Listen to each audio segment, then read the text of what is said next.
কর্মকর্তা স্থানীয় 2 বা ততোধিক সম্মানিত ব্যক্তিকে সরজমিন উপস্থিত রেখে তাদের সামনে তল্লাশি বা তাদেরকে সাক্ষী করতে পারবেন। তল্লাশিকালে সেই বাড়ির মালিক অথবা সেই বাড়ির মালিক কর্তৃক মনোনীত কোনো প্রতিনিধিকে অবশ্যই সঙ্গে রাখতে হবে।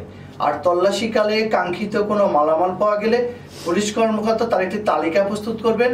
অতঃপর সেই তালিকায় উপস্থিত যে গণ্যমান্য সাক্ষী থাকবেন তাদের স্বাক্ষর নেবেন। এরপর সেই তালিকার একটি অনুলিপি চাহিদা মোতাবেক গৃহকর্তা বা তার প্রতিনিধিকে এবং সেই গণ্যমান্য সাক্ষীদেরকেও প্রদান করবেন।